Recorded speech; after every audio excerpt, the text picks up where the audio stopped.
Senhor esteja convosco. Proclamação do Evangelho de Jesus Cristo segundo Lucas. Naquele tempo disse Jesus aos seus discípulos: quando virdes Jerusalém cercada de exércitos, ficai sabendo que a sua destruição está próxima. Então os que estiverem na Judéia devem fugir para as montanhas. Os que estiverem no meio da cidade devem afastar-se. Os que estiverem no campo, não entrem na cidade, pois esses dias são dias de vingança, para que se cumpra tudo o que dizem as Escrituras. Infelizes das mulheres grávidas e daquelas que estiverem amamentando naqueles dias, pois haverá uma grande calamidade na terra e ira contra este povo. Serão mortos pela espada e levados presos para todas as nações. E Jerusalém será pisada pelos infiéis, até que o tempo dos pagãos se complete. Haverá sinais no sol, na lua e nas estrelas. Na terra as nações ficarão angustiadas com o pavor do barulho do mar e das ondas. Os homens vão desmaiar de medo só de pensar no que vai acontecer no mundo, porque as forças do céu serão abaladas. Então eles verão o Filho do Homem vindo numa nuvem com grande poder e glória. Quando estas coisas começarem a acontecer, levantai-vos e erguei a vossa cabeça, porque a vossa libertação está próxima. Palavra da salvação. Ave Maria, cheia de graça, o Senhor é convosco. Bendita sois vós entre as mulheres, bendito o fruto do vosso ventre, Jesus. Santa Maria, Mãe de Deus, rogai por nós, pecadores, agora e na hora de nossa morte. Vinde, Espírito Santo, vinde por meio da poderosa intercessão do Imaculado Coração de Maria, vossa amadíssima esposa. Podemos sentar um pouquinho. Jesus, manso e humilde de coração. Quando lemos o Apocalipse de São João e os trechos do Evangelho que nos fala dos fins, dos tempos, das coisas, às vezes as pessoas ficam um pouco apavoradas. Mas, meus irmãos, o que é muito certo é que tudo que é material, tudo que é perecível, vai acabar. As coisas estão passando, né? O próprio ser humano vai envelhecendo, adoecendo, as paredes vão rachando, vai desbotando a cor, a tinta dos quadros, dos carros. Tudo ao nosso redor mostra que isso aqui é efêmero e passageiro. E assim como o ser humano, o corpo humano tem o seu fim terreno, o cosmos também tem o seu fim. Mas quando nós morremos, né, a morte é o fim deste tempo terreno. Mas para aqueles que foram batizados, viveram na graça de Deus, cultivando as virtudes, comungando com frequência, confessando com frequência, rezando o seu texto, vivendo a fidelidade na vocação, seja ela matrimonial, seja a vocação sacerdotal, religiosa, como jovem, batalhando, lutando, resistindo de todos os lados. Se a morte te visita, essa morte é um passaporte para a eternidade.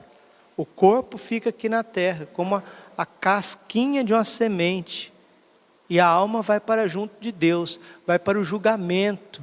Depois que nós morrermos, nós passaremos por um juízo particular. Ali nós veremos, diante de Jesus, quem nós somos.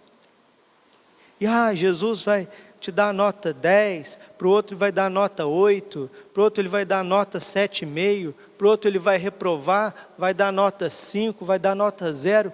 Não, o que você vai levar para o julgamento são as suas atitudes, suas escolhas. Vai abrir o livro da vida diante de nós, Santo Afonso diz isso: no momento da morte abrirá 2 livros na nossa presença. O primeiro, dos santos evangelhos, aquilo que nós deveríamos fazer. O segundo, o da nossa consciência, aquilo que a gente deveria evitar. Ninguém de nós faz uma coisa errada, comete um pecado, sem antes ser avisado de 2 formas: pelo mandamento divino, não faça isso, e pela consciência. Quando pecamos, pecamos porque queremos. Quando escolhemos o que é errado, é porque nós desejamos, e isso vai ficando impresso na nossa alma, e mesmo depois que confessamos, aquela mancha permanece. E para tirar isso, vai dar muito trabalho, muito trabalho. E mesmo que a gente confesse, mesmo que a gente comungue, que a gente reze o terço, quando a gente for para o nosso juízo, a gente vai ver aquele pecado cancelado, porque a confissão, ela cancela sim as culpas, mas a confissão não cancela as penas, as consequências do pecado. Mesma coisa, uma pessoa que fumou por muito tempo, fumou, usou cigarro, sei lá, charuto, cachimbo, não sei o quê, fumou a vida inteira e arrependeu, está completamente arrependida de ter usado esses elementos e tirou da vida totalmente, e aí ela vai fazer lá uma tomografia, etc.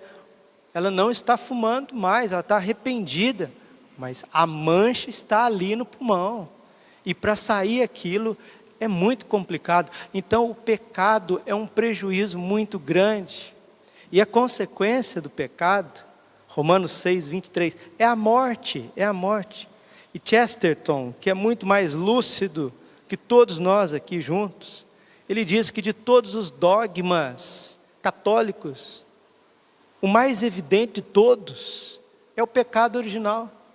Porque para você intuir Deus, para que você estude a Santíssima Trindade, você tem que ter um pouco de teologia, você tem que ter uma linguagem filosófica para você fazer algumas comparações. Agora, para você saber a realidade do pecado original, você não precisa consultar nem a Bíblia. É só olhar para a tua vida. Veja a tua vida. Veja as tuas lutas interiores. Veja a má inclinação que você carrega dentro de você, dia e noite sem cessar. Isso mostra que tem alguma coisa errada conosco. É aquilo que São Paulo fala em Romanos 7, 19 seguintes: vejo o bem que eu quero, faço o mal que não quero, infeliz que sou. Nós vemos o que a gente quer, uma coisa boa, uma coisa certa, dali para frente nós já estamos sendo meio que arrastados por uma correnteza chamada concupiscência. Então o pecado original, ele grita dentro de nós, e a desordem de tudo isso grita também ao nosso redor. E a consequência, Romanos 6, 23, a consequência dessas más escolhas é a morte, mas não só a morte física, que todos nós passaremos. Você já viu inúmeras pessoas passar por mortes físicas, né? Acho que você já foi em alguns funerais, né? Alguns velórios. Você já viu que existe um término da vida física. Aquilo é consequência do pecado. Só que nem todos verá a morte física do cosmos, do universo. O cosmos também morrerá. E essa morte do cosmos é a transformação de todas as coisas. É isso que Jesus está falando no Evangelho de hoje. É isso que São João está colocando para nós também no Apocalipse, primeira leitura de hoje. Apocalipse, capítulo 18, versículo 1 seguintes. Eu, João, vi outro anjo descido do céu, tinha grande poder, e a terra ficou toda iluminada com a sua glória. Ele gritou com voz poderosa: caiu Babilônia a grande, tornou-se morada de demônios, abrigo de todos os espíritos maus, abrigos de aves impuras e nojentas. Caiu.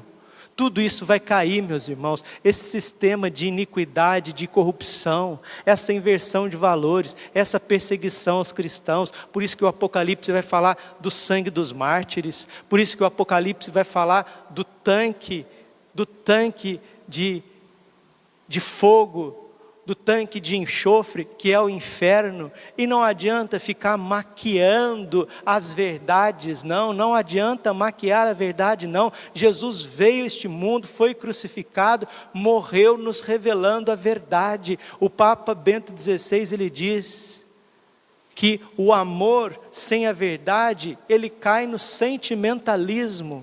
E que existe um drama diante de cada um de nós, existe sim, se nós rejeitarmos aquilo que está nos mandamentos divinos, se a gente rejeitar o que a consciência da gente diz todos os dias, não vá por ali. Se a gente resistir ao bom senso, à realidade das coisas, à própria lei natural, nós estamos por nós mesmos, não por Deus, nos atirando no inferno. Santa Teresa d'Ávila dizia isso: aquele que não reza, aquele que não medita, não precisa nem dos demônios para os condenar, eles mesmos, por si, se atiram no inferno.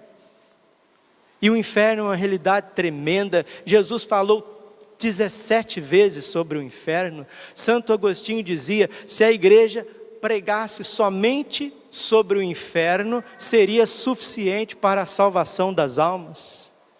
Porque em qualquer reino, em qualquer sociedade, civilização que você for, ali existe uma prisão, não existe? Não existe uma cadeia? Em qualquer país, em qualquer nação. Porque Deus não seria Deus se Ele não fosse justo.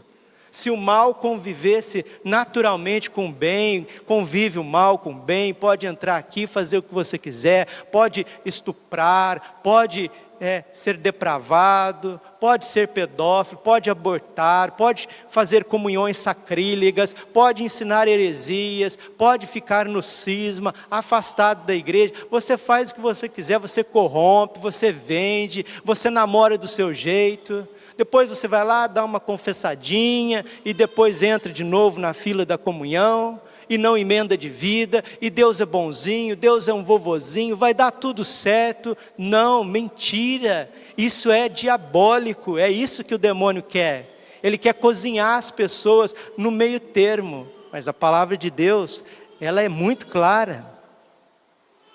A palavra de Deus é muito clara em Mateus capítulo 5, versículo 37, que o vosso sim seja sim, que o vosso não seja não. O que passa disso não vem de Deus, mas do demônio. O demônio é aquele que quer unir o bem e o mal e fazer uma entre aspas, uma sadia convivência entre o bem e o mal. E isso é o que mais pega a vida das pessoas, tanto no âmbito católico quanto fora da igreja. É o maniqueísmo, é a mistura do bem e do mal. Deus é luz. 1 João capítulo 1, versículo 5. Deus é luz e nele não existe treva alguma, não existe sombra de maldade em Deus. E para nós entrarmos no céu, para conviver com Deus lá no céu, e para a gente ter paz aqui na terra, nós precisamos deixar Ele extirpar todo o mal do nosso coração. Santa Teresinha dizia isso: eu não quero ser santa pela metade. Santa Teresinha não é maniqueísta, ela não quer viver uma santidade hipócrita, uma santidade mentirosa. Apocalipse, capítulo 3, versículo 16, é a 7ª igreja do Apocalipse. Você sabe que o Apocalipse tem 7 igrejas, né? Essas 7 igrejas do Apocalipse significa as 7 fases, os 7 períodos da história da salvação, desde a igreja dos apóstolos até Laodiceia. E os nomes dessas igrejas, eles já evidenciam o tempo que a igreja viveu. Éfeso significa ímpeto, é a igreja apostólica. Os apóstolos tiveram o ímpeto de pregar, de anunciar o evangelho, de ir a todas as criaturas, todas as nações, batizando, pregando, derramando o Espírito Santo. Eles tiveram esse ímpeto, essa força. O próprio nome é Éfeso. Éfeso significa isso. Aí depois da pregação dos apóstolos, uma pregação cheia do Espírito Santo, de parresia. Aí vem a época dos mártires, né? Esmirna. Esmirna em grego significa isso. Mirra é dor, sofrimento. Foram milhares de mártires ali no século II e III, perseguidos pelos imperadores romanos. E essa igreja, a igreja de Esmirna, é a segunda igreja do Apocalipse, é a única que não recebe censura de Jesus, porque ela é pobre, ela está trancada, ela está presa, entre aspas, pela sinagoga, ela está presa, não entre aspas, pela sinagoga de Satanás, que foram os falsos judeus que instigavam os romanos a perseguirem os cristãos. E essa igreja, a igreja de Esmirna, é uma igreja pobre, uma igreja perseguida, uma igreja que regou a pregação dos apóstolos com o sangue dos mártires, e redundou sim esse sangue dos mártires num tempo de concílios, num tempo onde vieram grandes santos e doutores da igreja, onde sistematizaram a revelação dada no Antigo e também no Novo Testamento. É o período dos doutores, é a terceira igreja do Apocalipse. A terceira igreja do Apocalipse chama Pérgamo. Pérgamo em grego significa livro, é a igreja do entendimento, de entender as verdades salvíficas, a pregação dos padres da igreja. E depois desse período de entender o que é o cristianismo, de poder evangelizar os bárbaros, há um tempo de triunfo, porque caiu o Império Romano. Santo Agostinho vai escrever A Cidade de Deus, lamentando justamente isso. Toda uma civilização greco-romana estava sendo destruída pela invasão bárbara, mas isso redundou na quarta igreja do Apocalipse, Tiatira. Tiatira significa triunfo. Foi um tempo onde o dom da piedade vigorou na história da salvação. E uma vez que, nesse período histórico, na Idade Média, quarta igreja do Apocalipse, Tiatira, dali vem a quinta fase da história da igreja, que é a igreja de Sardes, que ela começa com a Revolução Protestante e vigora até os nossos tempos, passando pela Revolução Iluminista, Revolução Comunista. Agora nós estamos nesta revolução tecnocrática, esse globalismo que vem como uma selva, como uma Babilônia, querendo engolir todo mundo. E Sardes significa isso, remanescentes, aqueles que estão guardando a fé. A sexta igreja é Filadélfia. Filadélfia significa amor entre os irmãos. É a reconciliação entre protestantes, ortodoxos, bizantinos e católicos. É o triunfo propriamente do coração imaculado de Maria que estamos aguardando, porque o céu não brinca de falar a verdade conosco. Somos apóstolos da verdade. Os apóstolos anunciaram a verdade. Hoje estamos celebrando São Leonardo de Porto Maurício, apóstolo da verdade. Santo Afonso diz que foi o maior missionário do seu tempo. A igreja anuncia a verdade. E na sétima igreja, Laodiceia significa juízo, é justamente onde o Senhor vem para julgar os vivos e os mortos. Deus nos mostra a verdade nas Sagradas Escrituras. João 8,32, conhecereis a verdade e a verdade vos libertará. Precisamos ser católicos cheios do Espírito Santo, anunciando a verdade. Amor sim, muito amor, compaixão, sensibilidade com o próximo, ajudar os pequenos, ir ao encontro de quem precisa, dos velhinhos, dos doentes, das crianças, educar. Mas católico que não tem o coração cheio do Espírito Santo, não anuncia a verdade com a sua vida e com as suas palavras, ele está passando tempo na igreja. Porque assim não foi a vida dos apóstolos, assim não foi a vida dos santos. Os santos viviam para a verdade, até os santos de clausura, como Santa Teresa d'Ávila, ela queria dar a sua vida pela verdade. Salmo 84, versículo 10. O amor e a verdade se abraçarão, a justiça e a paz florirão. Meus irmãos, Não existe meio termo, nem na sua vida, nem na história da igreja e nem na humanidade. Consequência disso, de querer conciliar o bem e o mal, isso matou Jesus Cristo na cruz, para vencer esta praga, essa heresia chamada maniqueísmo, de querer fazer uma conciliação do bem e do mal, do que é certo e do errado. Não existe isso. Jesus ressuscitou, deu a vitória para a igreja. E a igreja, ela luta e ela será perseguida na história, porque ela não pode rejeitar o jugo do seu Senhor, a palavra do seu Senhor. A igreja, ela é luz do mundo, ela não pode ter compatibilidade com as obras infrutíferas das trevas, não pode. E por isso que ela é perseguida. Mas esta Babilônia, esse poder deste mundo que quer adentrar a igreja com as suas trevas, ele vai cair, como nós vimos aqui.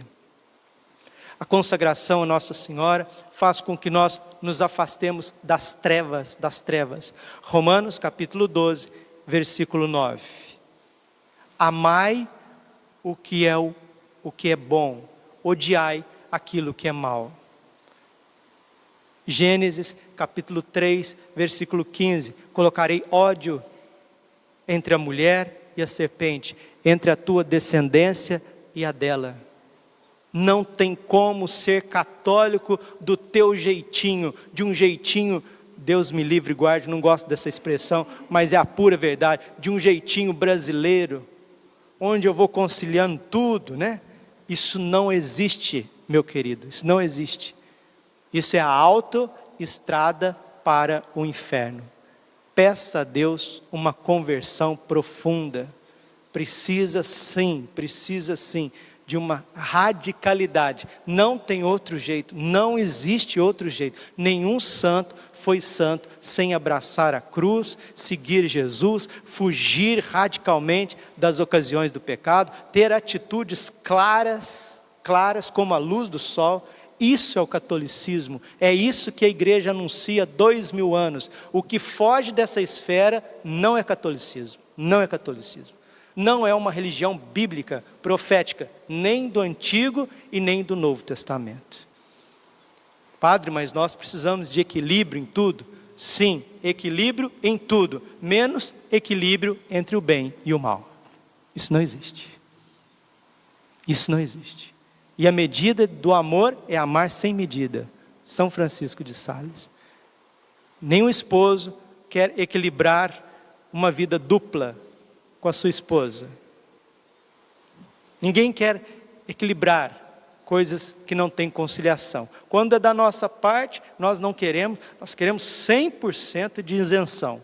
Mas quando é as coisas de Deus e quando é com os outros, a gente vai passando tudo. Basta com isso, meus irmãos, basta com isso, basta com isso. Glória ao Pai, ao Filho e Espírito Santo, como era no princípio, agora e sempre. Coração imaculado de Maria, confiança, saúde.